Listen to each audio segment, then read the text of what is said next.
15h, 16h30, Cyrielle Sarah Cohen.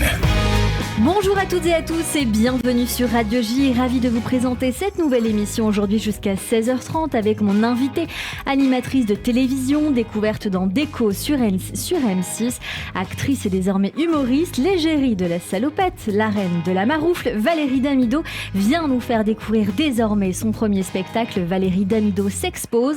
Il se jouera le 21 novembre à 20h à la Nouvelle Ève avant de partir en tournée et c'est aujourd'hui que nous allons donc découvrir notre invitée plus en profondeur en direct sur notre Facebook Live, radioj.fr et sur Radio J. 15h, 16h30, Cyrielle Sarah Cohen. Radio J. Bonjour Valérie Damido. Bonjour madame.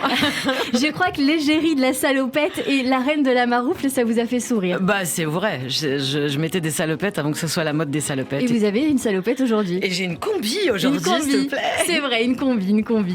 Merci beaucoup d'être mon invitée Valérie Damido aujourd'hui. On va parler bien sûr de votre spectacle intime, j'ai envie de dire aussi, parce que il porte un nom et c'est Valérie Damido s'expose. Donc ouais. Il y a beaucoup de vous, j'ai pu le regarder, on va en parler longuement. Ce sera en tout cas à la Nouvelle Ève le 21 novembre à 20h avant de partir en tournée. Mais je voulais d'abord parler avec vous de quelque chose qui m'a intriguée moi pendant des années. Je vois que vous ne le portez pas aujourd'hui, c'est un collier. Mais oui, il est en réparation, je t'explique. J'aime beaucoup ce collier. C'est une amie à moi qui s'appelle Fadia qui l'ait fait. C'est un collier où il y a toutes les religions et j'adore ce collier parce que c'est un vrai symbole, je trouve, de partage et d'apaisement. Voilà. Et alors que je suis complètement athée, hein, même si je suis baptisée, je suis totalement athée. Mais je trouve que c'est un vrai symbole d'apaisement et je le porte tout le temps. Il est en réparation. Donc du coup, j'ai ma médaille de baptême, s'il te plaît, et la médaille de baptême de mon mec. Donc il n'y a rien à voir parce qu'il est protestant et moi je suis censée être catholique. Mais bon, comment te dire. Eh ben, on va en parler justement, mais ravi que vous m'ayez raconté l'importance entre guillemets de ce collier, en tout cas voilà ce qu'il représente, peut-être le vivre ensemble aussi, puisqu'on voit dans votre spectacle où vous racontez votre jeunesse, l'importance de ce vivre ensemble. Alors allons-y, parlons du début, toujours le début, pour découvrir qui vous êtes au-delà de ce que vous faites. Valérie Damido, vous êtes née le 18 janvier à la Garenne-Colombe et vous avez grandi à Argenteuil, rue du Guet précisément, si c'est comme cela que ça se prononce. Voilà, votre maman était comptable, votre papa d'abord joaillier pour une grande marque de bijoux, une vraie grande marque de bijoux qu'on va pas citer. On n'a pas le droit. On n'a pas le droit, voilà. Mais en tout cas, voilà, c'est une marque extrêmement connue. Avant de finir commissaire de police, c'est assez fou déjà comme reconversion. Et on va voir que dans votre vie aussi, cette importance de la reconversion à chaque fois dans quelques minutes. Mais d'abord, quel genre d'enfance avez-vous eu ? Moi, j'ai eu une enfance plutôt joyeuse parce que j'avais des parents qui venaient d'un milieu très modeste, mais on était très famille. Donc, moi, j'ai appris très vite qu'il fallait pas grand-chose pour être content. Donc, c'était plutôt le partage. Moi, j'ai eu une enfance très joyeuse, vraiment. J'ai grandi avec mes cousins, avec les enfants des amis de mes parents. On partait tous en vacances ensemble. On était vraiment... moi, j'ai eu une enfance vraiment joyeuse. J'ai pas trop souffert de l'enfance. Vous dites qu'à Argenteuil, les rats faisaient la manche. C'est extrêmement drôle quand on voit ça dans votre spectacle, et pourtant il y a une réalité aussi qui est qu'Argenteuil, c'est pas un quartier des plus riches, voire même pas un des plus modestes.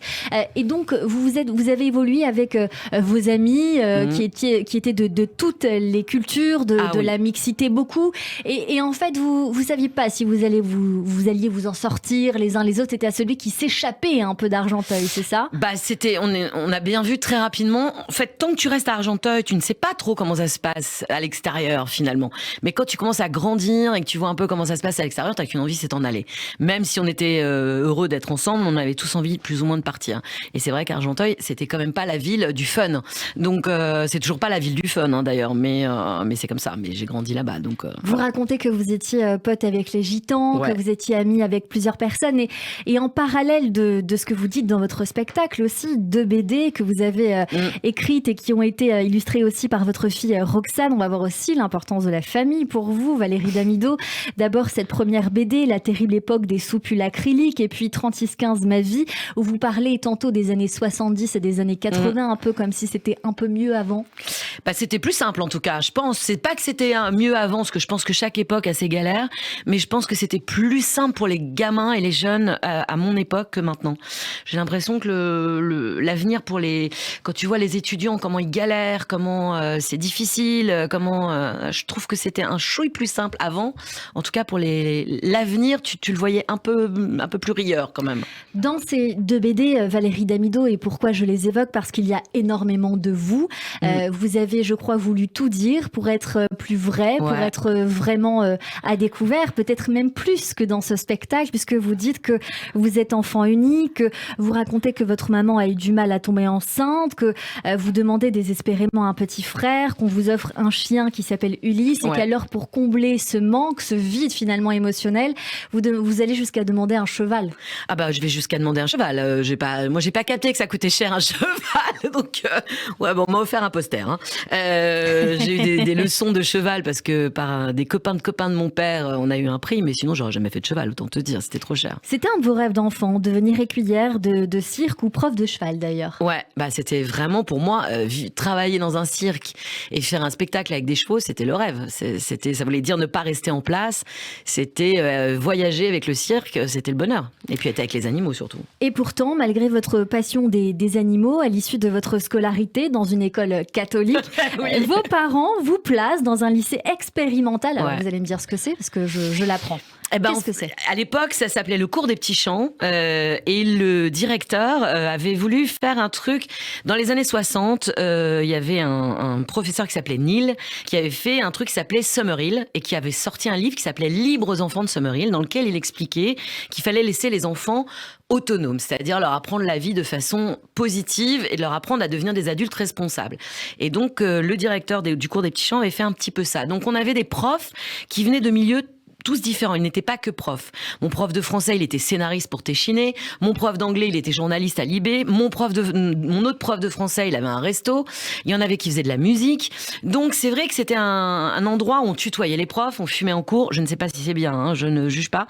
Mais en tout cas, on était assez libres. Et du coup, moi qui étais une gamine plutôt timide... Avec une envie d'émancipation quand même au fond. Un peu, mais j'étais quand même un peu timide. C'est quand même un endroit qui m'a permis de me dire, ok.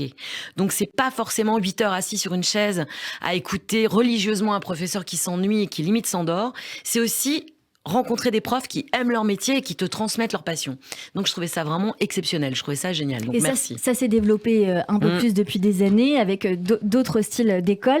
Et justement, vous avez parlé de ce professeur de français, il vous a fait tourner dans 2 courts-métrages, ce qui vous a très certainement suivi par la suite, parce que quand on regarde votre spectacle, on sent quand même cette formation de théâtre, ou en tout cas de jeu de rôle. On le sent énormément. C'est un déclic à ce moment-là ou pas encore ?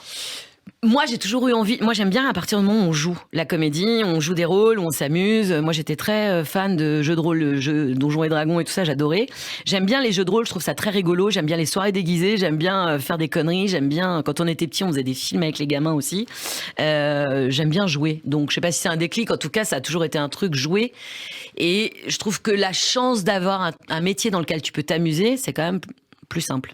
Et alors, vous entamez des études en lettres, mais vous exercez différents métiers. Vous ne jouez pas encore, mais quoique, parce que vous êtes quand même à la recherche de sensations fortes, à la montagne et au soleil.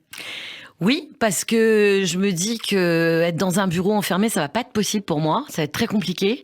Moi, j'ai vu ma mère enfermée dans un bureau à faire des chiffres. J'ai une aversion pour tout ce qui est... alors, quand on parle vraiment de phobie administrative, ça fait sourire. Moi, j'ai une vraie phobie administrative à cause de ma mère. C'est méchant, mais c'est vrai. Je la voyais faire ses comptes, ranger les tickets de carte bleue, les chèques, noter les trucs. Mais c'était pour moi, mais je me dis, mais jamais je pourrais faire ça, jamais de toute ma vie. Valérie Damido, vous louez, vous voyez le lapsus, incroyable, vous louez des motos marines et des motoneiges à la montagne, puis des jet skis en Corse durant l'été, et puis en bonne touche à tout. Et c'est incroyable de découvrir votre vie parce que je l'ai appris en préparant cette émission, alors je me dis que c'est pas tout à fait officiel pour tout le monde. Vous ouvrez plus tard un bar à salade près des Champs-Élysées à Paris. Vous devenez ensuite groom. On va expliquer ce que c'est un petit peu pour ceux qui ne savent pas. Je crois que vous travaillez dans de... Dites-nous. En fait, moi j'ai eu ce restaurant, mais j'ai jamais été groom. Je ne sais pas d'où ça vient, ça, groom. Voilà. Tant mieux. Vous me le spécifiez parce que ça, j'en étais pas certaine. J'ai déjà eu une journaliste qui m'a parlé de ça. Je ne sais pas d'où ça vient. J'ai jamais été groom. Est-ce que vous avez été attaché de presse? Oui. Voilà. Ça, oui. Donc ça, c'est vrai. Vous êtes ensuite attaché de presse, pigiste. Ouais, ça à c'est l'Écho du Val d'Oise. Ouais. Comment vous réussissez à faire ces grands écarts quand même? Alors, exclusivement des rencontres. Mais vraiment, pour le coup, quand j'ai démarré en télé, c'est grâce à Charlie et Lulu qui venaient déjeuner dans mon resto et qui bossaient chez De Chavannes et qui partaient bosser chez Arthur et qui m'ont dit, on cherche des gens qui ont plein de potes, on va faire des caméras cachées, viens avec nous. Et c'est comme ça que je suis rentrée à la télé. Donc, tu vois, c'est vraiment des rencontres. Journaliste, c'est vraiment machin qui connaît truc. Toi, t'es débrouillarde. Ouais, vas-y, tiens, fais-nous un article sur ça. Donc, non, c'est vraiment, pour le coup, je pense que... Et je pense pour tout le monde pareil. C'est les rencontres qui font que tu avances dans la vie. Bien sûr, mais c'est peut-être plus rare aujourd'hui d'avoir la chance que vous avez eue. Valérie Damido, vous le disiez, vous apparaissez alors la première fois à la télévision, c'est en 95, dans l'émission Les Enfants du Jeu. C'était animé par Arthur sur France 2. Vous faites équipe notamment avec Valérie Benaïm. Ouais. Alors, comment vous en arrivez là et quels souvenirs surtout, c'est ça qui importe, vous gardez de cette toute première fois? Écoute, j'ai revu les images. Valérie Benaïm, je lui ai envoyé d'ailleurs parce que quelle rigolade. C'était chez Laurent Ruquier, je crois. Ouais, et j'ai revu les images et j'ai fait oh mon Dieu, mais les têtes de bébé qu'on avait, quoi. Vous aviez 24 ans, quelque chose comme ça. On était des gamines. Elle aussi, elle voulait faire de la télé, Valérie. Et donc, on s'était dit, là, ils vont casser des gens dans le public. Allons-y. Il fallait faire une petite vidéo avec des fausses pubs, des faux machins, des faux trucs. Et c'était hyper drôle. Moi, j'ai un souvenir parce que c'était tellement marrant de partager ça avec ta pote. Enfin, moi, vous étiez copine à ce moment-là? Ouais, vous bien connaissiez? sûr. Oui, on se connaissait. Et c'était rigolo de voir ça, quoi. Enfin, de faire ce truc ensemble, quoi. C'était marrant. 3 ans plus tard, vous êtes embauchée alors par Case Productions. Vous travaillez en tant qu'animatrice sur les émissions de TF1. D'abord, Et si ça vous arrivait, puis sous la houlette d'Alexia Laroche-Joubert à la fin des années 90. Vous faites vos premières chroniques pour le magazine Exclusif sur TF1. À Hollywood, toute l'actualité des stars dans Exclusif. C'était génial. Vous êtes ensuite dans les coulisses de la Star Academy où vous jouez la nounou. Et on écoute un petit peu de générique évidemment et de Love Story en 2022 sur M6 où vous êtes directrice de casting. Ça pareil, il fallait le savoir quand même. L'occasion de vous demander, Valérie Damido, comment voyez-vous le retour de la Star Academy sur TF1 après toutes ces années? Ouais, je trouve ça génial. Moi, j'adore. J'ai adoré bosser sur la Starac, même si j'ai fait que la une avec Olivia, Jennifer et tout ça. Je trouve que c'était une super expérience. C'était la meilleure. Pardon. Je sais pas si c'était la meilleure. En tout cas, moi, c'était ma préférée. Je trouve ça génial parce que et puis c'est fait différemment. À l'époque, c'était les débuts de la télé-réalité, on va dire, d'enfermement. Donc, mais là, je trouve que c'est bien, c'est marrant, c'est sympa. Je les vois, tous ces gamins, ils sont là, ils sont comme des dingues, ils ont envie de chanter. Non, moi j'aime bien le principe. Puis c'est très nostalgique de retrouver le château, de retrouver Nikos. Bon, j'aurais aimé qu'il y ait des profs anciens qui soient revenus. J'aurais adoré qu'Alexia reprenne la direction de l'école. On est tous nostalgiques, je crois, de ça. En bon ancien, c'est marrant parce que beaucoup d'entre nous, nous étions petits, en tout cas pour mes collègues et moi, à regarder cette émission, plus petits que ceux qui étaient dedans. Et maintenant, on est beaucoup plus vieux que ceux qui sont dedans. Donc ça nous fait. C'est la loi du marché. Ça nous fait bizarre, exactement. C'est la loi du marché. Est-ce que vous auriez aimé qu'on vous appelle, Valérie Damido, pour présenter peut-être une émission comme ça, ou pour être encore peut-être derrière avec eux, aller coacher, peut-être. Ah oui, alors pas présenter, parce que je trouve que Nikos c'est le meilleur pour présenter, puis c'est son émission. Mais j'aurais adoré faire partie de l'aventure, genre, je sais pas, prof d'expression scénique, prof de trucs, tu vois, j'aurais adoré. Bien sûr que j'aurais aimé, j'aurais adoré. Et puis, dans votre carrière, Valérie Damido, vous entrez, alors là, encore plus étonnant, vous entrez comme journaliste à la rédaction de Vie privée, vie publique. C'est encore un grand écart, présenté par Mireille Dumas. C'est sur France 3. Ce qui vous donne, encore une fois, très certainement une sensibilité accrue pour la suite, puisqu'on va vous proposer, en 2006, les commandes d'une nouvelle émission, DNCO, Déco, suivie de son prime time mensuel Déco, une semaine pour tout changer. Comment vous passez, encore une fois, de Dumas à Déco avec ce gage de confiance ? Eh bien, je travaillais chez Mireille et un jour, j'ai une amie à moi qui s'appelle Marie Genet qui m'appelle et avec qui j'avais travaillé quand j'étais chez Arthur et qui me dit écoute, on va faire une nouvelle émission de déco sur M6 et ils cherchent la Marianne James de la déco. Je te traduis en langage de télé, ça veut dire une bonne grosse sympathique. Et donc, elle me dit je sais que t'aimes la brocante, je sais que t'aimes réparer les meubles, je sais que t'aimes tout ça. Est-ce que ça te dirait de faire le pilote ? Et donc, j'ai fait le pilote. Donc, à la base, est-ce qu'il y a une appétence quand même pour la déco ou finalement ça vient en présentant cette émission et il y a ça se développe de plus en plus chez vous parce que être attiré pour la brocante c'est une chose mais après venir décorer un intérieur et expliquer ce que c'est que maroufler, enlever le crépi, casser un mur, enfin quand même Valérie, il y a un grand écart là. La technique, je l'ai apprise vraiment sur l'émission. Moi, ma passion dans la vie, c'est chiner, faire des brocs, restaurer des meubles et décorer les maisons. J'ai toujours aimé décorer. Donc mon père, il chinait avec moi, c'est lui qui m'a appris à patiner les meubles et tout. Donc c'est vrai que j'ai toujours aimé décorer avec peu d'argent, c'est très important. Et donc quand j'ai démarré déco, j'avais aucune notion de la technique, je te confirme.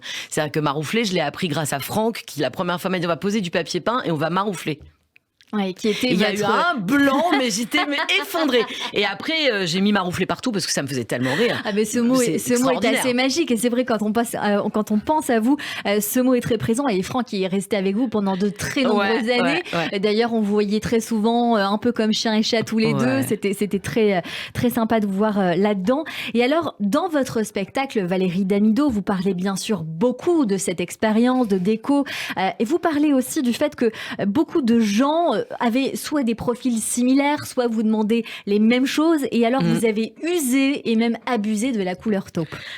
C'est-à-dire que les gens, au début, on n'avait pas de repères, l'émission démarrait, etc. Donc, les gens, on leur demandait leur goût. Et puis, très rapidement, comme l'émission, elle était quand même hebdomadaire et le prime, c'était tous les mois, les gens, quand on arrivait chez eux, qu'on leur demandait ce qu'ils avaient envie, ils nous disaient « Alors, j'ai vu l'émission 7 avec Kevin et Marie, là. Je veux le même mur. » Et il se trouve que, en plus, vraiment, tu connais les magazines de déco. Quand ils ont décidé que la tendance, c'était bleu canard, tout le monde va foutre du bleu canard. Là, en ce moment, c'est vert machin, ça va être vert machin, puis ça reviendra à la moutarde. Donc là, à l'époque, moi, j'ai démarré, c'était le taupe. Enfin, le taupe, le beige. Le beige. Ouais, donc tout le monde voulait du taupe. Et c'est l'occasion de vous poser cette question, parce que vous parlez, Valérie Damido, de magazine. Je crois que vous avez fait, vous aussi, un magazine récemment qui s'appelle Dami Déco, si c'est bien ça. Ouais. Alors, c'est quoi la couleur en ce moment, tendance ? C'est un peu le kaki. Malheureusement, le kaki et le marron, chocolat, toutes les couleurs un peu, on va dire le brick, le kaki. Couleur un peu chaude. Ouais, couleur que j'aime pas trop. Mais j'aime que le kaki, le marron et le moutarde, tout ça. Je partage un peu la même chose que vous. Dans votre spectacle, Valérie Damido, vous parlez des enfants qui voulaient également souvent la même chose et des papas qui faisaient les mêmes vannes quand la benne arrivait. Ouais. Si je mets ma femme dans la benne, ça va faire plus d'argent, non ? Mais je te jure. C'était 1 euro le kilo. C'était 100 euros, pardon. 100 euros le kilo. Ah oui, ça aurait fait pas mal de sous. Mais t'imagines, tous les mecs faisaient la même vanne. Mais vraiment, hein. C'est un truc de fou. J'ai jamais eu une fille qui m'a dit et si je mets mon mec dans la benne ? Jamais. Non, jamais. C'est un truc de bonhomme. Ouais. Les petites filles, vous demandez des chambres de princesse. Ouais. Bon, ça, normal, évidemment. Les ados, le Wi-Fi. Ouais, ça, c'était obligatoire. Mais c'est évident, quand même, le Wi-Fi, à un moment donné. Vous demandez pas une tour Eiffel ou des automobiles ou rien, vous demandez le Wi-Fi. Ouais. Et donc, les papas, la même chose. Et les parents voulaient une chambre cocooning. Ce qui veut dire plus communément une chambre un peu loin des enfants. Loin des enfants et puis où pouvoir se retrouver. Parce que moi, très souvent, quand j'arrivais chez les gens, je me disais, ils dorment là en couple. C'est-à-dire, t'avais une ampoule au plafond, t'avais vraiment des murs pas terribles, des lits sans tête de lit, pas un linge de lit de dingue. C'est pas glamour, en tout cas, pour se retrouver. Donc, je pense les gens sont pas idiots, ils achètent des magazines, ils avaient envie de chambres un peu romantiques, un peu pour se retrouver en couple, quoi. Vous avez sauvé des couples, Valérie Damido ? Ah, je pense. Alors là, pour le coup, j'ai sauvé des familles parce que il y a beaucoup de gens qui achetaient des maisons en se disant, je vais la retaper seule. Non. Ça, c'est toujours très compliqué. Il y a même des émissions à la télé qui se sont faites là-dessus. On voit la difficulté que c'est. C'est trop dur. Donc, c'est vrai que, on a sauvé des gens. Vraiment. Pour le coup, on a sauvé des familles. Vraiment. Vous racontez encore une fois dans votre spectacle que vous avez tellement bien aménagé une chambre sur le thème de la jungle, il me semble, que le petit ne voulait plus aller à l'école. et vous avez dû appeler Pascal le grand frère. Non, c'est une vanne pour le spectacle. Ça, c'est une vanne ? Non, que le petit voulait rester dans sa chambre, ça c'est vrai. Et les parents vous ont appelé pour vous le dire ? Non, ils nous ont dit, la chambre elle est tellement réussie, c'est compliqué le matin de le faire lever. J'étais là, oui, je suis désolée. Donc, pardon madame. Non, il voulait, mais il voulait une chambre, on lui avait fait une chambre, c'était la jungle, hein, vraiment, pour le coup. Non, Pascal le grand frère, c'est pour la vanne. Non, j'ai pas appelé Pascal, même si j'adore Pascal, je l'ai pas appelé. On l'aime beaucoup aussi. Dans votre spectacle, vous dites que cette émission a changé votre vie, mais pas toujours en bien. Est-ce que c'est vrai ? Oui, parce que j'étais pas exactement, même si j'étais un peu passée à la télé, j'étais pas passée encore en mode c'est la star de la télé. À partir du moment où il y a la notoriété, le regard des gens, il change sur toi. Moi, très tôt, j'ai eu des questions à la con à base de vous avez pas le physique de la télé, vous avez plutôt un physique de radio. J'ai toujours pas compris ce que c'était un physique de radio, hein, mais bon, c'est pas grave. Enfin, c'était pour me dire, dis donc, t'es un peu âgée, t'es un peu grosse, qu'est-ce que tu fous à la télé ? Je l'ai eu beaucoup, ça, beaucoup. Ça vous a fait du mal, ça, Valérie ? Ça me surprenait. Alors, me faire du mal, j'étais un peu blindée, mais je trouvais ça dingue de pas me demander plutôt, mais comment vous faites pour faire une maison en 8 jours ? C'est ça. Parce que je trouvais ça beaucoup plus intéressant que la taille de mon jean. Mais aujourd'hui, on poserait plus ce genre de questions. On n'en penserait pas moins, parce que les gens n'ont pas tellement changé de regard sur les femmes à la télé. Mais à l'époque, ils en avaient un lasco. Hein. C'était quand même, on était assez trash. Est-ce que c'est un milieu difficile pour une femme, la télévision, les médias ? Mais tellement, mais bien sûr que c'est un métier. C'est toujours le cas ? C'est toujours le cas. Moi, j'ai 57 balais. Est-ce que tu m'as vu beaucoup à la télé ces derniers temps ? Je crois pas. Je pense qu'à partir t'as une date de péremption. C'est-à-dire que, contrairement aux mecs qui, quand ils vieillissent, sont bel homme, bien sûr, les tempes grisonnantes et deviennent de plus en plus beaux. Il y a un truc de, soit t'es dans le journalisme, auquel cas, c'est pas pareil. Tu peux rester très longtemps, faire du JT, faire, tu vois, de Élise Lucet qui fait de l'investigation. Mais quand tu es dans le divertissement, beaucoup plus compliqué. Il y a un moment donné, on te fait comprendre que faut raccrocher les rouleaux, ma grande. Hein, donc, si, bien sûr, c'est très dur d'être une femme. Et alors, quand je me rappelle, on avait fait un article avec Marianne James et Laurence Boccolini, justement, à l'époque, pour dire donc il n'y a pas que des grandes maigres qui sont à la télé, et c'était compliqué déjà à l'époque, le jugement des autres. Donc, c'est un peu plus dur pour les femmes d'être à la télé, ça c'est vrai. Vous avez mené ce programme pendant 9 ans, vous l'avez quitté en 2015. Est-ce que alors c'était un choix de quitter ce programme, ou est-ce qu'on vous l'a imposé ? Non, c'était un choix. Là, pour le coup, M6 me l'a pas imposé, mais j'étais triste de le faire. Mais il y avait plus... on tournait des primes, mais on les découpait en épisodes. Donc pour moi, c'était une hérésie. Je comprenais pas que les gens attendent 8 épisodes pour voir une découverte. J'avais envie que le programme continue en prime, ou en tout cas qu'on ait à cœur de le changer, parce que les gens l'aimaient. Donc je suis partie, mais j'étais très triste de partir. Parce que j'aimais cette émission, j'aimais faire plaisir aux gens. Et quand je vois aujourd'hui... comment les gens réagissent. Là, il y a pas longtemps, je regardais L'amour est dans le pré, le bonheur est dans le pré. L'amour est dans le pré. À chaque fois, je me trompe. C'est vrai, parce que c'était Le bonheur est dans le pré juste avant. Et L'amour est dans le pré, et il y a ce pauvre coquin de sort de Thierry, et je dis, mais c'est pas possible, je vais monter une équipe, on va refaire la maison de Thierry pour qu'il y trouve enfin une gonzesse. Tous les gens qui m'ont dit, mais faut faire cette émission, mais oui, et tout, qui ont interpellé M6 en disant, mais le retour de déco. C'est vrai qu'il y a une vraie nostalgie des anciennes émissions. Tu le vois avec le succès de la Starac, avec d'autres trucs.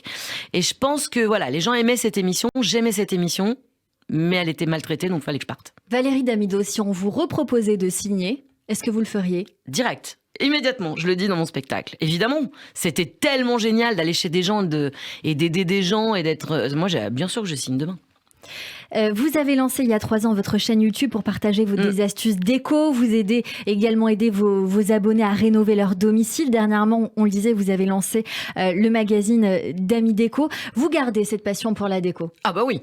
D'ailleurs, c'était, je le redis, je suis partie vraiment, j'étais triste, donc j'avais très envie de continuer dans la déco. Donc j'ai monté la chaîne YouTube. J'ai mis du temps parce que voilà, c'est pas venu tout de suite. Mais bien sûr, j'adore rénover les maisons, j'adore faire des tutos, j'adore. D'ailleurs, en vous écoutant, je me souviens là que vous aviez continuer à produire des émissions du genre, que ce soit pour TF1 comme Les As de la Déco ou encore Mission Plus-Value sur NRJ12. Donc c'est dire que c'est un programme qui vous tient à cœur et puis c'est lancé. Je crois, parallèlement à tout cela, vous endossez une carrière de comédienne où l'on vous a vu dans la série Victoire Mono. Vous incarniez une conseillère principale d'éducation. Ça a duré 2 saisons sur M6, en tout cas pendant 2 années. Et je crois que cette expérience sert encore une fois à votre spectacle, Valérie Damido, mais aussi au rapprochement avec votre fille fille Roxane qui joue avec vous. Ouais, il y avait un rôle dans le truc qu'on avait écrit pour ma fille. Et j'ai proposé Roxane, qui n'avait absolument jamais fait de comédie. Mais je trouvais que c'était plus intéressant d'être dans la vérité. Moi, j'aime bien, j'ai une vraie démarche toujours d'être dans la sincérité, la vérité, etc. Et j'ai proposé ma fille et tout le monde m'a dit « Mais elle n'est pas comédienne ?» J'ai dit « Elle va passer des essais et puis on verra bien comment ça fonctionne. » Et donc, elle a passé des essais et effectivement, ça a très bien fonctionné. Et voilà. Ça a fonctionné. Et on va voir encore une fois dans cette émission ensemble l'importance de la famille, l'importance pour vous de travailler ensemble, de s'entraider. Et on va parler longuement, bien sûr, de votre spectacle Valérie Damido s'expose. C'est le 21 novembre à 20h à la Nouvelle Ève. Dans un instant également, on poursuit cette émission avec mes chroniqueurs qui nous rejoignent pour découvrir vos goûts culturels sur Radio J. Tout de suite, c'est le rappel des titres.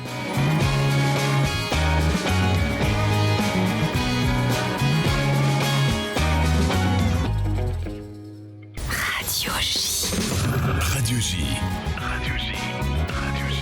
15h, 16h30. Cyrielle Sarah Cohen.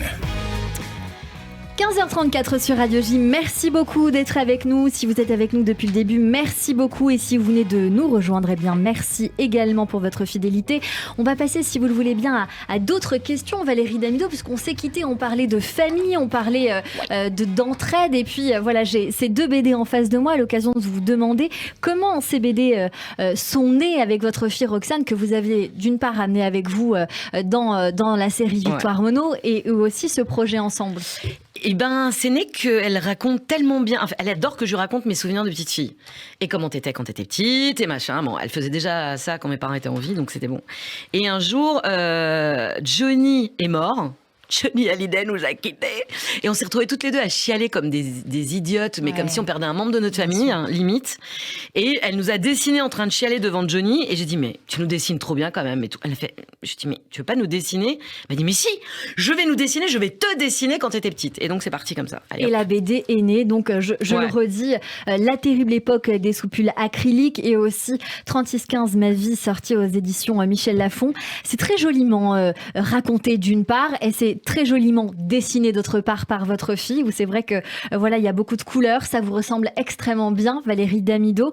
Et puis on parlait de la famille, bien sûr. Je crois que vous vous serrez beaucoup les coudes, d'une part parce que votre fils veut aussi être artiste, il veut être comédien, je crois savoir qu'il rappe. Exact. On l'a confié, votre fille est illustratrice. Est-ce que c'est vous qui leur avez donné ce goût du sens artistique, ou c'est venu tout seul? Je pense que c'est la façon dont tu les élèves. Après, moi, quand ils étaient petits, ils avaient le droit de dessiner sur les murs de leur chambre, hein, donc ça simplifie la vie. Moi, ça me saoulait, ces trucs où ils ont des petits bureaux en plastique, là, où ils ont des petites feuilles. Non, moi, j'ai dit, il y a un mur, il y a des trucs, t'as des pinceaux, pof. Donc, ils adoraient mettre les pieds dans la peinture, mettre les pieds sur les murs. Donc, c'est vrai que je les ai souvent portés vers l'aventure, on rigole, on fait des jeux. Je trouve que le truc le plus important, c'est quand même quand tu te lèves le matin et que tu vas faire quelque chose que t'aimes. Il n'y a rien de pire que d'être contraint. Et donc, je sais pas si c'est moi. En tout cas, j'ai tout fait pour qu'ils aillent vers des chemins qui les amusent. Dans votre spectacle, vous confiez que ce soit les gens avec qui vous avez travaillé ou même dans la vie, vous avez ce besoin de materner. Ah oui, c'est terrible. C'est très important pour vous. C'est terrible, c'est horrible. D'ailleurs, dans des camps, vous appelez maman très vite. Très, très vite. Non, mais c'est vrai, c'est un vrai problème. Quand mes potes s'en vont de chez moi après un dîner, il faut qu'ils m'envoient un texto pour me dire qu'ils sont bien rentrés. Vous êtes une mère juive, quoi. Ah ouais, mais une mère juive. Mais elle m'arrive là, la mère juive. Donc, non, je suis vraiment dans un niveau de mère juive très, très, très poussé. Très poussé. Ouais, très poussé. Et alors, l'occasion, bien sûr, de parler de ce spectacle Valérie Damido qui s'appelle Valérie s'expose. Vous exposez quoi, Valérie ? À peu près toute mon enfance, mes débuts à la télé. Après, il y a plein de vannes, il y a plein de trucs que j'exagère. Mais je raconte un peu tout quand même. Un peu, les émissions, Danse avec les stars, Masked Singer, la déco, mes vacances en Espagne quand j'étais gamine, mes copains, mes copines. Ouais, je parle un peu de tout quand même. Bande-annonce.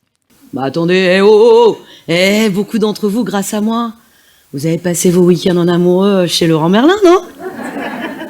Comment ça, il n'y a pas de wifi ici ? C'est la galère.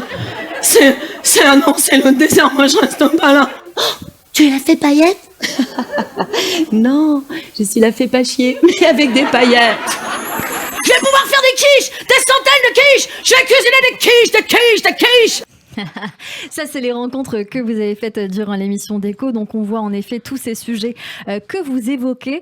Et alors, vous ne pouvez visiblement pas vivre sans musique ni bordel. Et vous avez une passion pour Jovi Joba, du Gypsy King. Exactement. Racontez-nous. Mais j'ai une passion pour tout ce qui est espagnol, en fait. Mon père écoutait que du flamenco. On allait en Espagne en vacances. On allait voir des concerts de flamenco. Donc, autant te dire que les Gypsy King, c'était un peu mon flamenco à moi. Et j'adore. Tu t'ambiances avec ça, quand même. Ah, mais me le dites pas à moi, je suis bamboleo, bambolea. Voilà, tu vois. Donc, non, je trouve que j'adore. Et puis, c'est le folklore qui va avec. C'est la vie en communauté, c'est les roulottes, c'est tout ça, quoi. Et c'est donc une partie de vous que l'on découvre dans votre spectacle Valérie Damido. Valérie s'expose à la Nouvelle Ève. C'est le 21 novembre prochain avant de partir en tournée. Une question qui me vient en vous voyant depuis tout à l'heure, Valérie Damido, qui n'a rien à voir. Est-ce que vous auriez voulu faire de la radio ?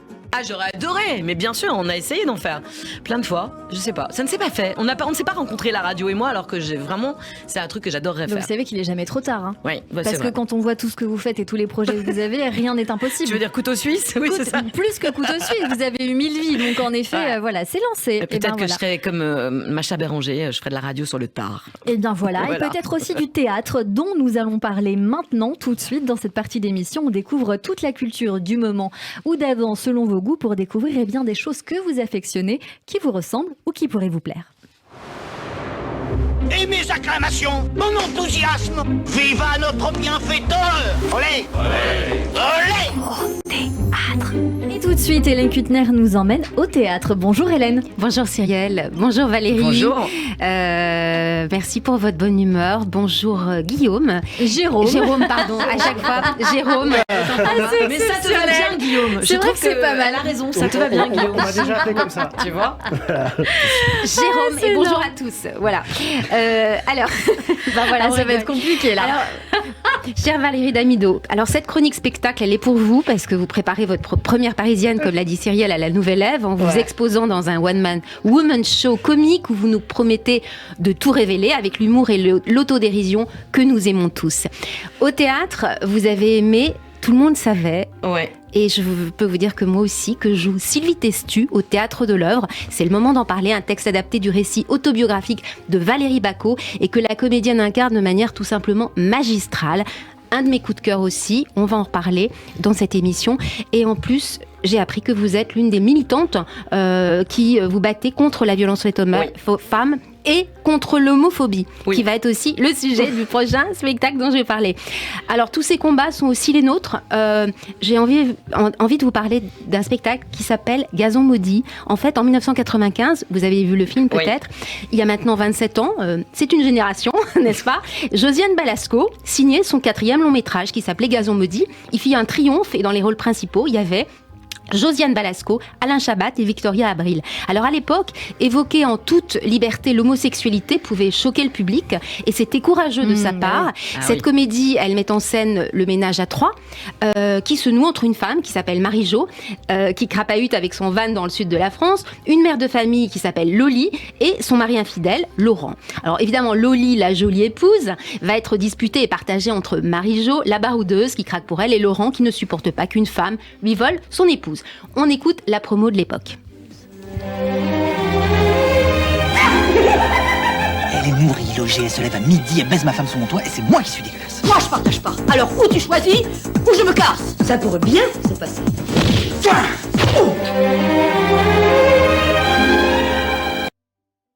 Il était génial, Alain Chabat, dans ce rôle. Moi j'ai adoré ce film. C'était super. Alors, l'homosexualité, Cyrielle, à l'époque, l'homosexualité, comment la représenter au cinéma?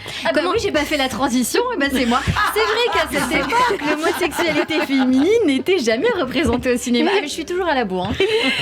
Et non, et c'était une petite révolution justement dans le paysage français. Et là, aujourd'hui, c'est une metteuse en scène, c'est une metteur en scène. Je sais plus comment on dit, metteur ou metteuse. Valérie, vous allez m'aider. Moi, je dis metteur, je mets one man, je dis je suis pas trop pour les... On s'en fout des genres. Elle s'appelle Hélène Zidi, c'est la fille de Claude Zidi. Elle a adapté le film pour en faire une comédie théâtrale et elle s'est entourée d'un quatuor de comédiens survoltés. tous formidables. Manon Gauthier qui joue Marie-Jo, la baroudeuse au grand cœur. Mila Michael à la plastique atomique pour incarner la tauride Loli. Jordan Tapenas et Paul Valli, le mari et le copain dindon d'une farce qui devient trop sérieuse à leur goût. Et pour Hélène Zidi, à travers cette histoire d'amour justement bancale qui va tenter de se transformer en une cohabitation ordinaire, il s'agit de parler du vivre ensemble et de nos manques réciproques, c'est-à-dire du manque d'amour, du manque de désir, de la peur de l'autre, de l'urgence de se sentir aimé. C'est une comédie qui parle de liberté et de tolérance avant tout. Hélène, l'occasion de vous demander comment la mise en scène parvient à reconstituer le rythme et la vivacité que l'on a vu bien sûr des scènes de cinéma. Par le jeu des comédiens, Cyrielle. C'est-à-dire que le jeu est extraordinaire. Ce sont des comédiens qui sont peu connus. D'ailleurs, tout est palesté par la relation de confiance entre Josiane Balasco et Hélène Zidi pour avoir les droits. La scénographie de Jean-Michel Adam, les éclairages de Denis Koranski dessinent une maison ouverte dans le midi avec une terrasse baignée de soleil. C'est une scénographie assez réaliste. Mila Michael, on parlait d'Espagne tout à l'heure, c'est une actrice, chanteuse et danseuse italo-argentine. Alors, ça doit envoyer du passé, comme on dit. Alors, elle a un corps d'une sensualité torride. Elle danse le flamenco aussi bien que le cha-cha. Elle est dotée d'un tempérament de feu. Même nous, on a envie d'y aller, Valérie. Même moi, j'ai envie d'y aller. Non, mais franchement, on passe son temps à la regarder. Elle a des formes subliminales. Évidemment, de quoi enflammer le cœur et le corps de Manon Gauthier, spontanée, brutale et tendre à la fois, qui est formidable, qui réussit à camper avec ses yeux d'adolescente avide le rôle de Josiane Balasco. Les deux garçons de l'histoire, Paul Valli, le mari, beau gosse, très coureur de jupons, et son ami divorcé Jordan Topena, rivalisent de niaiserie et de machisme, mais évidemment, ils vont pleurer tous deux dans les bras l'un de l'autre quand ils se feront larguer, alors qu'ils font la course à vélo du plus costaud des deux dans les côtes de cet été en pente douce.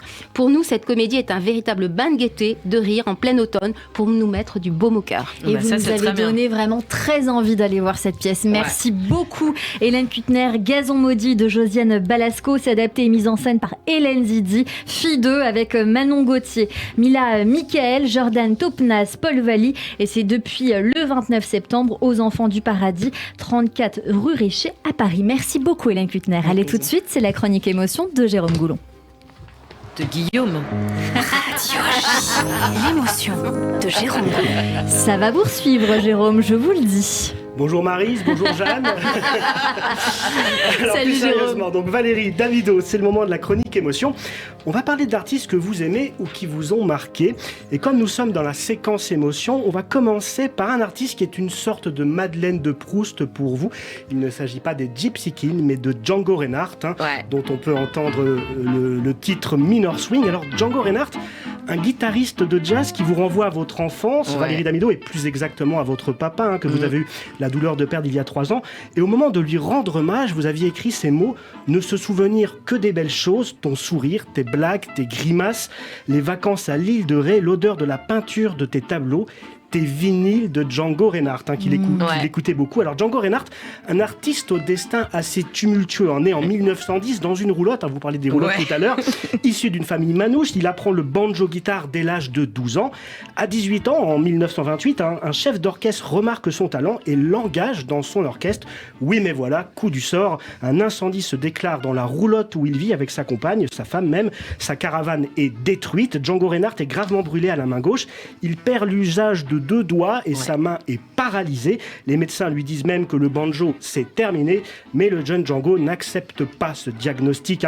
Il s'obstine et travaille sans relâche, développant une nouvelle technique lui permettant de jouer. Il sort finalement de l'hôpital en 1930 et cultive alors un son propre à lui qui fera de lui le pionnier du jazz manouche. Un son qu'appréciait donc beaucoup votre papa Guy, qui avait une collection de vinyles de Django Reinhardt qui font partie de vos souvenirs les plus chers, Valérie Damido. Dont j'ai hérité. Je n'ai pas hérité de grand-chose, mais j'ai hérité des vinyles. Et non. Et souvent, chez nous, il y a des platines parce que mon mec mixe et il mixe des vinyles. Et je les réécoute. Je les ai écoutés avec mon fils. Je lui ai fait découvrir. Il adore aussi. Et c'est vrai que cette façon de jouer un peu particulière, due à ses doigts en moins, fait que c'est quand même hyper intéressant. Moi, j'adore. Ça donne un style, en tout cas, unique. Et les vinyles, c'est la grande mode. Il n'y a pas meilleur son. Ah ça revient. Et parce qu'on a quand même eu pendant longtemps ça fait quelques années, les MP3 et compagnie. Le vinyle, c'est bien. On revient dans le présent et on poursuit avec un chanteur qui fait partie de votre top 3 du moment, Valérie Damido. Jérôme. Oui, alors pour être franc, en préparant cette émission, vous nous avez dit que vous adoriez Clara Luciani. Oui, mais voilà, on l'a beaucoup évoqué. Mais oui, donc, je comprends. On va parler d'un autre artiste que vous aimez. Compris. Il s'agit d'Afroman, et en particulier de son album The Good Times, sorti en 2001. On peut écouter on écoute un petit bout parce qu'on ne connaît pas tous. Allez-y. Ah, c'est très bien. As the marijuana burn, we can take our turn singing them dirty rap songs. Stop and hit the ball like Cheech and Chong. Et moi, je ne connaissais pas du tout. Alors, et je trouve ça génial. C'est sorti en 2001. Ouais, et alors, il est plus connu pour son titre Tilagala, Tilagala. Oui, c'est lui qui a fait ça. C'est lui qui a fait ça aussi. Donc voilà, j'ai pas voulu aller dans le cliché. On va le garder, on a choisi cette chanson. Alors, je parlais à l'instant du destin incroyable de Django Reinhardt. Eh bien, celui d'Afroman, il est pas mal non plus, mais dans un autre style. Dès le collège, il lance sa carrière musicale, en composant chez lui, en vendant ses cassettes à des camarades de classe. Ça ne plaît pas trop à ses professeurs, et pour cause, dans ses textes, Afroman, il évoque les fois où il s'est fait virer des cours par une prof qui n'aimait pas son look vestimentaire. À l'époque, Afroman, ça donnait en effet, alors je sais pas si je prononce bien, au sagging, qui consistait à porter son pantalon en dessous de la taille, en laissant apparaître ses sous-vêtements. Il raconte donc cette histoire dans sa mixtape et parvient à la vendre à 400 exemplaires. Alors, ironie de l'histoire, plusieurs professeurs aiment sa musique et lui achètent sa cassette. Les professeurs qui critiquaient dans sa mixtape, il achète sa cassette. Bref, vous l'aurez compris, Afroman, il n'a pas fait de longues études puisqu'il s'est consacré très tôt à la musique, ce qui lui a plutôt réussi. Alors, seule ombre au tableau, son dérapage en 2015, lors d'un concert dans le Mississippi. Une femme s'introduit sur la scène, elle danse. Afroman, alors, une réaction, on ne sait pas pourquoi, une réaction très brutale puisqu'il envoie la jeune femme un crochet du droit dans le visage. Ah oui. Au tribunal, il plaide coupable et écope de $65 000 d'amende. Alors au début, il avait dit qu'il avait eu peur. Après, au tribunal, il a plaidé coupable. Alors, une question... il a eu peur. Et après, c'est pas une raison pour taper une femme quand même. Parce que il a eu peur parce qu'il était très menacé. C'est vrai qu'il s'était souvent fait agresser et il avait peur, mais ça vaut pas le coup quand même de mettre un coup de poing. Il voit bien que c'est une fille. Je dis pas que les filles sont pas capables de violence, mais bon, quand même, on aurait pu avoir un petit peu geste un peu plus modéré quand même. Oui, c'est vrai que du coup, je voulais votre réaction, parce que comme vous êtes connu pour défendre la cause des femmes, vous-même vous avez été battu par votre compagnon, et du coup, ce genre d'anecdote, ça vous empêche pas d'écouter ce chanteur? Petite question. Non, parce que c'est pas comme si, je cautionne pas du tout, quel que soit le geste, mais je pense sincèrement qu'il y a ça m'empêche pas d'écouter sa musique, parce que par contre, si on est sur quelqu'un qui se fait arrêter parce que ça fait des années qu'il maltraite toutes ses compagnes, non, je n'écouterai plus. Mais là, je pense que c'est un geste à la con, dégueulasse, mais je pense pas qu'il ait voulu intentionnellement agresser cette femme. Je pense que réellement il a eu peur. Je pense qu'il aurait dû mais c'est pas un mec qui est connu pour avoir c'est pas quelqu'un qui est violent de base. C'est peut-être une réaction, c'est une réaction à la peur, d'étonnement. On poursuit dans votre univers culturel, Valérie Damido, et on va parler de votre film préféré, Jérôme Goulon. Et ce film, c'est Les Aventuriers de Roberto Enrico, un film sorti en 1967 avec à l'affiche Alain Delon, Lino Ventura ou encore Serge Reggiani. Que des beaux hommes, on comprend que vous aimiez ce film, Valérie Damido. Alors on peut d'ailleurs entendre la chanson Laetitia, interprétée par Alain Delon lui-même, et présente dans le long métrage. Alors Les Aventuriers, ça raconte l'histoire d'un groupe d'amis, Manu, Roland et Laetitia, qui pour surmonter leurs échecs se lancent dans la recherche d'un trésor englouti au large des côtes congolaises à la suite d'un accident d'avion. Les aventuriers trouvent le trésor, mais au cours d'une fusillade avec des mercenaires venus aussi pour le trésor, Laetitia est tuée. De retour au pays, Manu, avec sa part de butin, achète le fort situé au large de l'île où vivait Laetitia et sa famille. Et voilà, j'allais y venir parce qu'il y a une anecdote assez incroyable autour de ce film.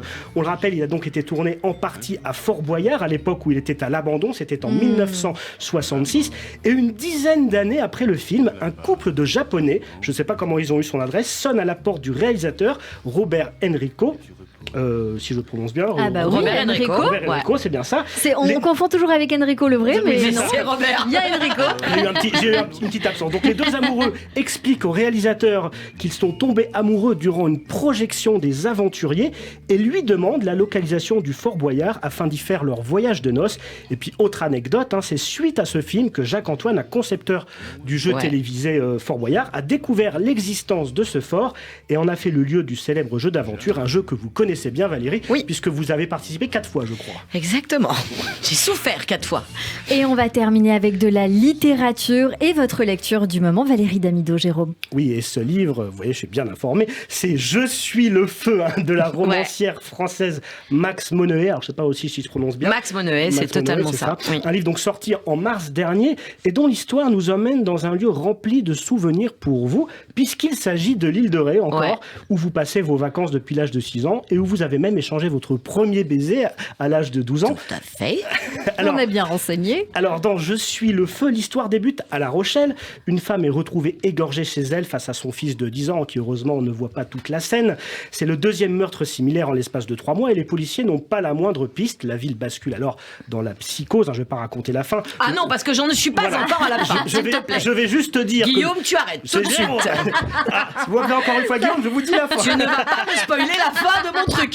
Alors, je dirais juste pour que le commissaire Baccaro fait appel à un psychologue carcéral qui est en contact régulier des criminels récidivistes de la prison de l'île de Ré. Alors, l'île de Ré, un lieu qui vous parle, Valérie Damido, tout comme la prison. J'évoquais votre papa en début de chronique. Eh bien, ce dernier, il était en policier et en bon papa qu'il était, il vous a mis derrière les barreaux. Je m'explique. Quand vous étiez petite, vous rentriez souvent à pied de l'école et vous vous dirigez vers le commissariat où travaillait votre père. Et quand il n'était pas là, on vous mettait soit dans son bureau, soit dans une petite cellule de garde à vue. C'est vrai. Pour manger votre petit goûter et déguster vos petits BN. Exactement. Voilà. Alors, on rassure nos auditeurs, on vous mettait évidemment dans une cellule vide, puisque les malfrats étaient dans d'autres cellules. Oui, mon père était pas dingue non plus.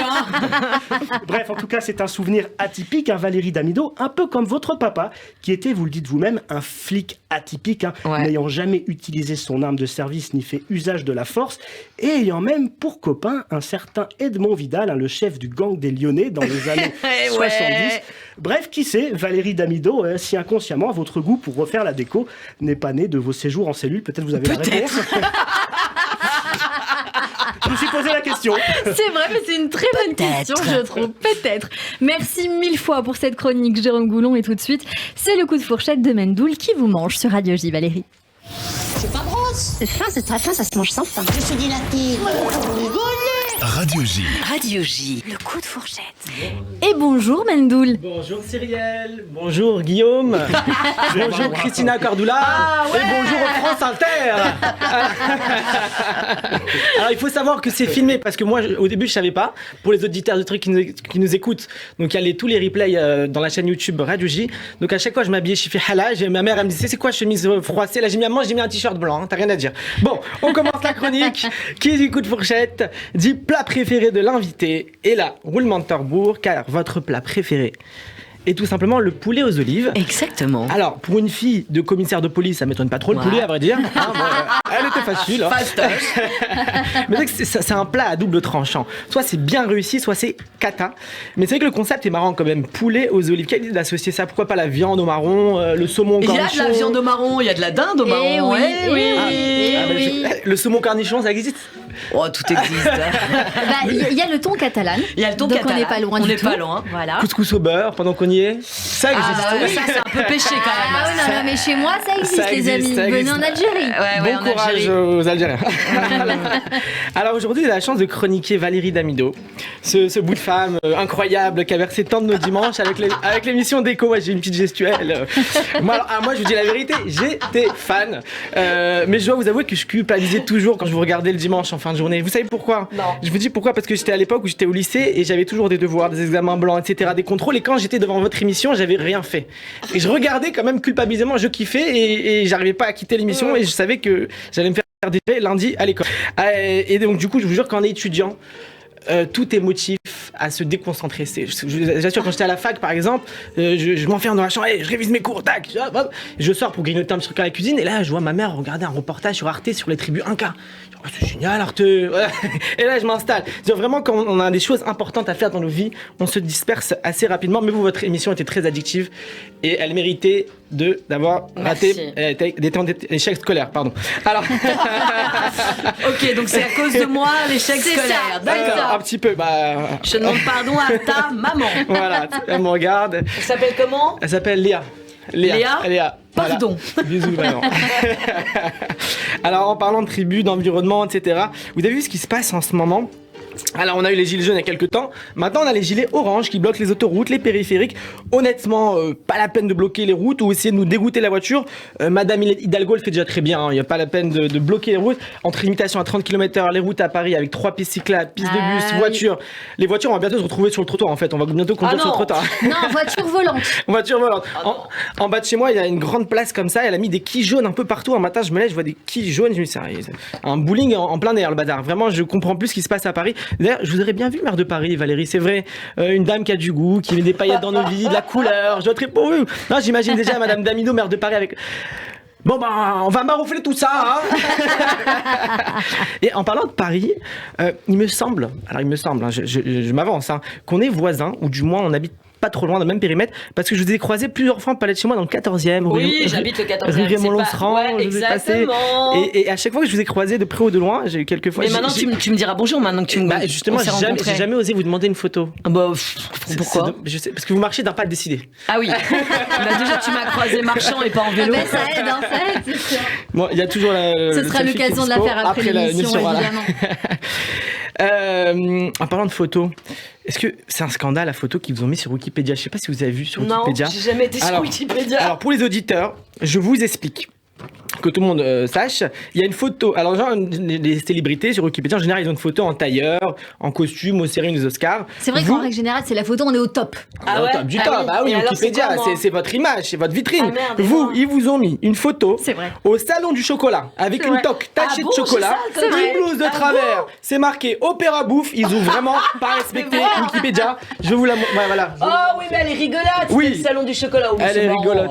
Oui, c'est marrant, c'est marrant. Mais c'est votre vitrine, Valérie. Ça comment on va faire comme ça on sait que j'aime le chocolat. Voilà. Bon, pour la peine, vous savez, des fois Wikipédia ils mettent donnez-nous 2 € pour pas que vous disiez. Eh ben Walou Wikipédia. Je donne rien.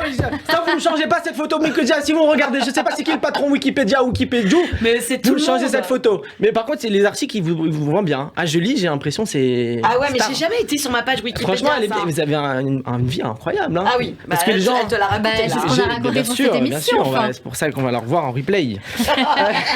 Ou qu'on vient d'écouter, cher Mandy. Voilà, j'ai vécu un peu dans la déco. J'ai un père qui est maniaque. Alors, mon père et grand-père, j'ai des frères qui ont des enfants, et quand on reçoit mes neveux, nièces, ils mettent du plastique tout autour du papier peint pour pas qu'ils mettent les mains. C'est pas vrai. Ouais, mon père va me tuer. Mais je balance, c'est pas grave, papa. Aïe, pourquoi faire ça ? Parce qu'il a peur qu'on salit le papier peint et des trucs comme ça. Il est maniaque. Ouais. Je vais vous amener. Vous allez traumatiser Valérie Damido, mais vous l'allez. En tout cas, merci Valou. Parce que vous on est passé à Valou maintenant. Alors, pourquoi Valou ? J'étais sur Instagram, j'ai cherché Valérie Damido. C'est Valou la gitane. Alors je me permets de vous appeler Valou. En tout cas, merci Valou simplement d'être vous. Vous avez apporté beaucoup de bonheur aux gens et on espère que ça continuera. Et ça va continuer, bien sûr. Il faut venir voir Valérie Damido à la Nouvelle Ève pour votre spectacle Valérie Damido s'expose. Vous restez avec nous tout de suite, la suite de cette émission sur Radio J. Et tout de suite, on passe à la séquence tac au tac avec notre invitée aujourd'hui, Valérie Damido. Alors voilà, je vous ai prévenu Valérie en off, il y a un petit jeu, on y va, c'est parti. 10 questions, 10 réponses en 2-3 mots, court, simple, sexy, concis. On y va, c'est parti. Allez, on y va. La recette de l'amour, Valérie Damido, c'est l'écoute, le rire et le sexe quand même. Le ou les sujets qui vous préoccupent le plus en ce moment? L'écologie, l'hôpital et l'éducation nationale. Si vous pouviez changer de peau, vous seriez qui ou quoi? Rien, je serais moi. Quel est le plus beau compliment qu'on puisse vous faire? T'es drôle. Qu'est-ce que vous avez fait de plus fou pour quelqu'un? Qu'est-ce que j'ai fait de plus fou pour quelqu'un? Putain, je fais tellement de conneries, ça se raconte pas. Ok, ça vous appartient, c'est parfait. La plus belle qualité humaine pour vous, Valérie Damido? La générosité. Vos 3 grands plaisirs dans la vie ou en ce moment? Mes enfants, mes potes et les vacances. Votre surnom? Valoche. Ou Valou? Ou Valou. Votre philosophie de vie? Tout pour le kiff. Je l'ai même tatoué là, tu vois. Faut jamais cesser de maroufler, il faut jamais laisser béton. Aussi, ça c'est la fin de mon spectacle, mais... Votre prochain rêve à accomplir? Partir à la campagne. Adieu Paris. La dernière phrase que vous aimeriez prononcer? Je ne sais pas ce que je pourrais prononcer en dernière phrase. À la vôtre. C'est très joliment dit. À la nôtre, on poursuit cette émission avec le coup de cœur de Radio J. 15h, 16h30, Cyrielle Sarah Cohen. Et comme tous les jours en fin d'émission, Valérie Damido, on poursuit avec un coup de cœur également sur scène aujourd'hui. Il s'agit d'Olivia Moore avec son spectacle Égoïste qui joue également comme vous à la Nouvelle Ève et qui est en tournée dans toute la France très bientôt. Elle s'est fait connaître du grand public sur les réseaux aussi, notamment avec les thèmes de la charge mentale, la parentalité, qui a accumulé 80 millions de vues. Bonjour Olivia. Bonjour. Je suis ravie de vous accueillir aujourd'hui et puis en plus, il y a beaucoup de sujets qui vous rassemblent toutes les deux dans vos spectacles que j'ai eu le plaisir de visualiser. Je suis ravie de vous avoir avec nous parce que j'ai beaucoup ri. Vous avez un positionnement avec la trentenaire, célibataire, libérée, divorcée, égoïste, assumée aussi. Et on n'arrive pas du tout à vous détester. Vous avez un recul sur vous-même qui a du mal aussi avec la critique des autres. C'est ce que j'ai remarqué dans ce spectacle. Il y a de ça ? Oui. Alors en fait, il y a une espèce de malentendu parce que, alors Valérie va peut-être me rejoindre sur ce point, mais on pense souvent que les personnes publiques qui ont un métier public sont plus ouvertes à la critique que les autres sous prétexte que ça fait partie du jeu. Et je dis, mais c'est un malentendu total en fait. Enfin, vous, je sais pas, moi je suis absolument pas ouverte à la critique. Moi je suis totalement ouverte à la critique, je m'en bats la race. C'est vrai. Alors moi pas mais du tout. à un point. C'est bien quelle liberté. Alors moi pas du tout. Et donc voilà, et donc dans mon spectacle je pose la question, je dis mais est-ce que Kim Jong-un est ouvert à la critique ? Non. Bah, pourquoi ça, je ferais mieux ? Non, c'est vrai. Voilà. Donc, Alors c'est vrai qu'on rit beaucoup. La première chose qui m'est venue en tête, je vous le dis franchement, c'est elle est folle. Voilà, je me suis dit, cette tout fille de suite est folle, les grands mots. Elle y va. Et alors on comprend votre mécanisme de défense, notamment contre ceux qui vous attaquent. Bande annonce. Si un moustique vous pique, vous commencez pas à le rééduquer. Vous commencez pas à faire, tu sais, c'est pas très très bon pour toi, toute cette viande. Non, tu devrais songer au véganisme. Non, quand un moustique vous pique, vous l'éclatez. Je sais pas moi, si quelqu'un vous tape avec un râteau, d'accord ? Vous vous tournez pas vers cette personne en lui disant « Ah, dis donc, Jamy, qu'est-ce donc que le jardinage ?» Non, vous l'éclatez à coups de pelle, votre connard.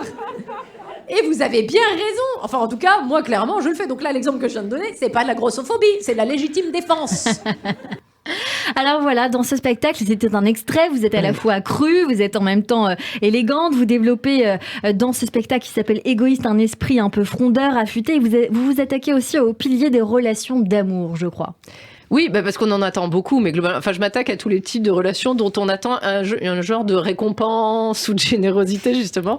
Et je me dis qu'au final, il vaut peut-être mieux compter sur soi plutôt que sur les autres pour nous apporter ce dont on a réellement besoin. C'est ce que vous dites tout le monde cherche le grand amour, je l'ai trouvé, c'est moi. Oui, c'est bien, non ? C'est très bien. Au moins je connais, au moins je sais de qui il s'agit. C'est pas coup fourré, je vais pas découvrir des trucs. Enfin voilà, je me connais quand même assez bien. Vous parlez aussi beaucoup du corps, Olivia Moore. C'est également le cas de Valérie Damido dans son spectacle. On voit l'importance du corps qui est l'objet souvent, vous dites vous, Olivia, d'une lutte perdue d'avance contre le temps à coups de crossfit et de tapis roulant. Oui, c'est très juste. Ce sont des moments très pénibles quand même quand on s'observe. Enfin voilà. Moi, je sais très bien. La dernière fois que je me suis vue à poil dans un miroir, je fais voilà, mon corps est un cierge. Le truc est en train de dégouliner vers le bas en commençant par la gueule, comme ça, ça va couler, et à la fin, ça va figer en vieille. Vous parlez de ça. Vous êtes aussi très drôle. Vous parlez de vos amis qui essayent de vous faire rencontrer quelqu'un et il s'avère que cette personne a une indélicatesse incroyable, qui se croit plus beau qu'il ne l'est, et du coup. Mais ça arrive souvent, ça. Il y a des gens qui sont beaucoup trop sur d'eux. Ça vraiment, ça me, t'es d'accord ? Ah oui, je suis ça me sidère. Et je ne comprends pas cette espèce d'assurance. Et en fait, je me suis effectivement retrouvée à côté d'un gars à dîner et le type, je ne sais même pas pourquoi, à un moment me dit non, parce qu'avant, je datais que des filles de 25-30 ans, mais maintenant, je m'intéresse aux vieilles. Excuse-moi, patapon, pardon, j'ai pas compris. Voilà. Olivia, la parentalité épanouie aussi, vous en parlez, vous aviez eu d'autres spectacles avant, vous parliez notamment de la charge mentale avec la parentalité, là vous vous en êtes libérée dans ce spectacle-là. Oui, c'est-à-dire que là en fait c'est surtout que mes héritiers sont à un stade différent, c'est-à-dire que là ça, ils sont adolescents. Ils sont autonomes, ils peuvent se torcher seuls et ça c'est une libération. Voilà, ça c'est vraiment formidable. Alors, le seul inconvénient c'est que maintenant ils font plus ou moins des phrases, je dis plus ou moins parce que c'est des adolescents donc donc il n'y a que le Wi-Fi qui les intéresse. Voilà. Oui, puis surtout voilà, ils font essentiellement des critiques et des commentaires quoi. C'est ça. Voilà. Un peu comme sur les réseaux sociaux finalement. C'est ça. Non mais moi j'ai 3 enfants, Airbnb, La Fourchette et TripAdvisor. Vous faut dire qu'au départ, Olivia Moore, vous aviez une vie considérée comme tout le monde jusqu'à ce que vous décidiez de devenir humoriste. Oui, c'est ce que je dis souvent. Avant j'avais un travail normal, une famille, tout ça, et puis un jour j'ai décidé de tout gâcher en devenant humoriste. Ouais. Et mais c'est bien. Enfin moi je suis plutôt contente de ça. C'est les autres qui font la gueule, mais moi ça va. Vos enfants, qu'est-ce qu'ils disent ? Ils trouvent que j'ai nettement moins de pouvoir d'achat. Il y en a aucun. Il y en a aucun qui veut être artiste. Il trouve que je suis vraiment fauchée. Bah oui, fauchée de base, quoi. La baba cool désespérante, quoi. Ce que vous nous avez pas dit, c'est que en réalité, en 2011, donc vous décidez en 2010, vous faites un burn-out. En 2015, vous divorcez, et c'est à ce moment-là que vous décidez de devenir humoriste ou entre les deux temps. Non, c'était fait avant. Je suis devenue humoriste. C'est juste qu'il a pas supporté la transition, le pauvre. Mais je comprends. Hein, franchement, être marié avec une artiste, c'est pas marrant. C'est pas évident. En 2012, vous créez donc un premier spectacle qui s'appelle Mère indigne. Ouais. Donc c'était la charge mentale, le dépassement de soi.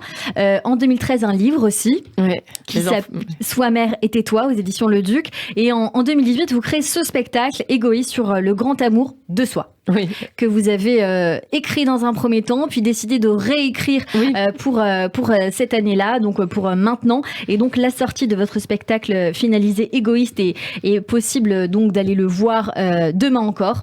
Ce sera à la Nouvelle Ève avant une tournée. Vous allez partir où, dites-nous? Oh la vache, attendez, bougez pas, je crois que je vais à Mulhouse, je vais à Lille. Vous avez fait Mulhouse, j'adore cette salle, elle est exceptionnelle. C'est génial, hein. Et la fille qui s'occupe de cet endroit est Sarah exceptionnelle. est géniale, J'ai adoré cet endroit. Oui, puis on boit bien, c'est ça qui est... Voilà, et les gens Faut sont quand même le dire. vachement... Bon, d'une manière générale, on va pas se mentir les gars, hein. Les gens en province sont beaucoup plus détendus que les Parisiens. Bah, bien sûr. Aïe, aïe, aïe. Ça, ils sont contents d'être là. Voilà. Les Parisiens, tu sens, ils arrivent, ils sont de toute façon contrariés d'être là. Ils sont là, alors, vu ce que ça m'a coûté en embouteillage et en parking, t'as intérêt à être drôle. T'es là, bonne ambiance, on va bien se marrer. Olivier Amour, on va venir voir votre spectacle, évidemment, comme celui de Valérie Damido à la Nouvelle Ève. Le vôtre est déconseillé aux moins de 14 ans. Pourquoi? Ah, c'est un peu cru quand même, hein. Ouais. Oui, c'est un peu cru. Après, c'est très drôle, mais c'est très cru. Donc, disons que si vos enfants ont moins de 14 ans, ils peuvent venir, mais ça fera office de cours de SVT. Après, ils sortiront, ils auront 18 ans, c'est ça? D'âge mental, oui, très clairement. Vous dites, bref, venez m'aimer, c'est ce qu'on va faire, et on va aussi le faire en venant sur vos réseaux sociaux, où vous cumulez plusieurs milliers d'abonnés, notamment sur Facebook, avec Olivier Amour, artiste sans E à la fin, ou encore Instagram et YouTube. Vous vous êtes beaucoup fait connaître aussi sur les réseaux sociaux, où vous faites des vidéos très très très souvent. C'est quoi les sujets phares et votre meilleure vidéo? Parce que je vous suis pas mal et je sais moi, j'ai aucune ligne éditoriale. Je pars un peu dans tous les sens. Ça va de l'écologie à la vie quotidienne. Mais oui, je parle quand même beaucoup de ce qu'on vit et ressent au quotidien. C'est pour ça que les vidéos que j'ai faites pendant le confinement, notamment, ont fait énormément de vues. Parce que voilà, quand je suis partie sur la continuité pédagogique, j'ai senti que vraiment je rassemblais du monde, quoi. Ah bah tu m'étonnes. C'était une espèce de cauchemar vivant, ce truc. Ah ouais. Voilà, mais ouais, il y a un peu de tout. Après, je publie aussi des extraits de mon spectacle. Enfin voilà, en fait, je fais un peu en fonction de ce que j'aime. Et en ce moment, je fais aussi des reels avec mes enfants. Parce qu'ils ont des idées. Maman, on a des idées pour toi. Ok, on va essayer alors. Et ben voilà, un nouveau puits d'inspiration pour vous. Merci mille fois Olivier Amour d'avoir été le coup de cœur de Radio J. Merci à Bien vous. évidemment, on vient demain voir votre spectacle et puis pour ceux bougez-vous qui les sont biches, dans le demain. sud de la France, on viendra vous voir. Merci beaucoup Olivier Amour d'être avec nous sur Radio J et d'être venu, bien sûr. 15h, 16h30, Cyrielle Sarah Cohen. Radio J. Radio J. Le portrait psychologique. Et comme toujours à la fin de cette émission, Valérie Damido, nous avons pour habitude de débriefer ces minutes que nous avons passées ensemble. Et tout de suite, c'est donc votre portrait vu par Nathalie Daudrieux. Bonjour Nathalie. Bonjour Cyrielle, bonjour Valérie Damido. Bonjour Nathalie. Eh bien, j'ai assisté à un véritable vent de bonne humeur dans le studio. C'était donc une touche d'originalité, en même temps de sensibilité, de vraie présence, d'affirmation, je dirais de saine affirmation de soi, qui déjà s'entend tout de suite dans votre voix qui porte. Une voix grave de fumeuse, tu veux dire? Je ne sais pas, je ne vous connais pas ce détail. Je ne fais qu'à partir de ce qui s'est dit aujourd'hui. Et la cigarette n'a pas fait partie du projet. Non, c'est vrai. Mais vous pouvez répondre à cette question, Valérie Damido. Mais c'est vrai, j'ai une voix grave. Mais c'est vrai. Parce que je fume, c'est sale. Mais qui porte et qui donne un aspect un peu de... Voilà, on parlait tout à l'heure de Guillaume le Conquérant. Ouais, un petit peu de ça. Un petit peu de ça. Et en même temps, la touche d'autonomie qui se dégage de vous, de votre personnalité, et je dirais personnalité au sens du multiple personnage auquel j'ai pu assister, parce que c'est pareil, on a peut-être hérité ça de papa qui a eu une reconversion et qui a donc peut-être exploré d'autres facettes de lui. Il y a aussi, vous dites, le collège, le lycée expérimental qui développe et qui encourage la créativité, donc il y a forcément un héritage et de la famille et du parcours de vie. Donc c'est quelque chose d'assumé qui est en plus transmis, parce que la transmission était déjà importante avec vos professeurs, qui vous donnent envie de toucher à un petit peu toutes les recettes. Et il y a ça qui est donc transmis par la mère juive que vous dites être. Que je suis totalement assumée, je vous le dis. Et qui est donc transmis à vos enfants en pleine collaboration. Donc c'est vraiment un développement total du tout est possible. Il y a toutes les couleurs qui sont présentes, qui sont partagées ici. Et il y a vraiment cette idée de rencontres par hasard, vous le dites, qui vous mènent et qui vous font goûter. Voilà, moi j'ai cette idée de pouvoir être curieux, s'autoriser à s'affirmer, même si à la base, vous le dites, vous ne remplissez pas les codes préconçus. Voilà. Et vous portez le drapeau de ça, vous en faites une espèce de victoire. Ben non, je ne suis pas comme tout le monde attend, je suis un peu au-delà. Et même, j'ai l'impression que vous vous surprenez dans cette aventure-là. Ah bah oui, je suis une ancienne timide, alors je t'explique, à chaque fois que je passe un échelon de timidité, je me surprends à l'avoir passé, si tu veux. Donc il y a des victoires dans lesquelles à chaque fois c'est jamais gagné d'avance. Et il y a probablement aussi des souffrances de vie dans votre parcours qui fait qu'on rencontre aussi des choses importantes. Et du coup, ce climat modeste que vous amenez au début, cette simplicité, ce goût de « il en faut peu pour être heureux », c'est vrai. Ça marque un petit peu votre parcours, votre carrière.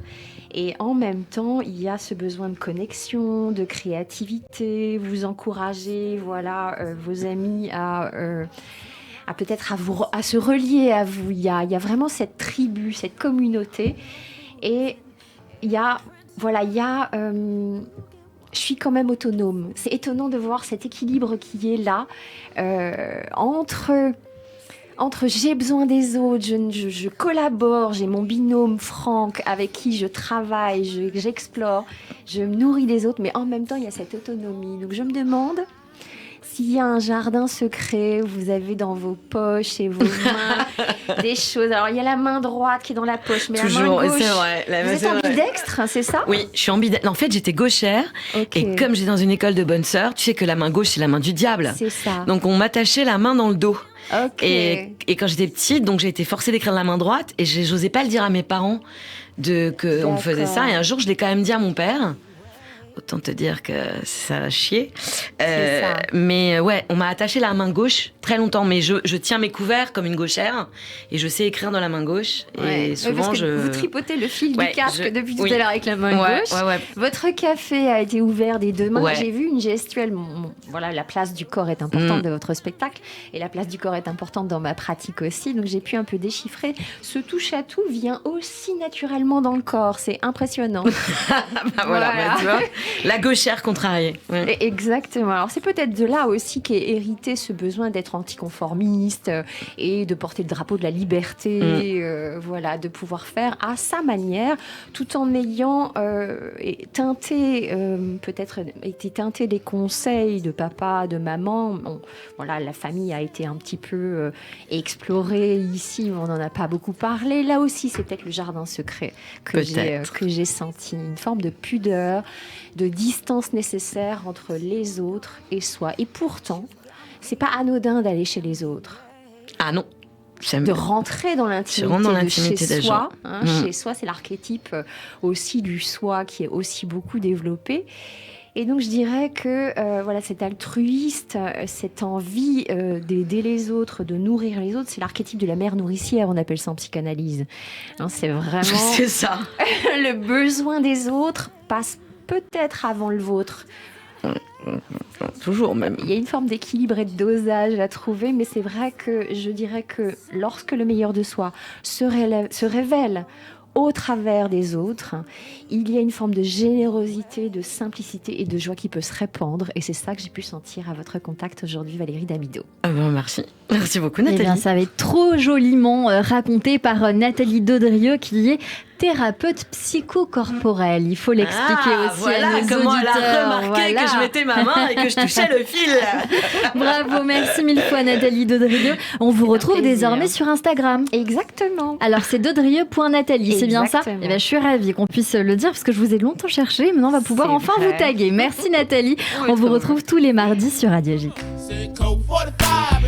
Et on va finir bien sûr en musique avec vous. C'est un plaisir, Valérie Damido. Vous avez été une bombe avec nous. C'est pour ça qu'on va écouter La Grenade de Clara Luciani dans un instant, bien sûr. Voilà. Valérie Damido, votre premier spectacle Valérie Damido s'expo, c'est le 21 novembre à 20h à la Nouvelle Ève. On va venir évidemment.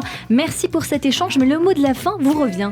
Eh ben, merci à vous et je vous embrasse tous. Voilà. Eh bien, nous aussi. Merci mille fois d'être venus, d'avoir été avec nous. Merci beaucoup à l'artiste Olivier Amour d'avoir été mon coup de cœur du jour sur Radio J, à retrouver également sur la scène de la Nouvelle Ève et sur Instagram et ses réseaux. À la réalisation audio et vidéo, Philippe Sinclair, Benjamin Arnaud et Ethan Anoukayev, Diane Bismuth pour l'aide à la préparation de cette émission. Notez d'ailleurs que vous pouvez nous réécouter, bien sûr, sur le site officiel de Radio J, radioj.fr, YouTube et sur toutes les plateformes de streaming. Merci encore à toutes et à tous de nous avoir suivis. Et on se donne rendez-vous demain dès 15h avec Fabien Olicard, mentaliste. On va profiter ensemble de cet instant que vous verrez assez fameux. À demain et belle journée à tous sur Radio J.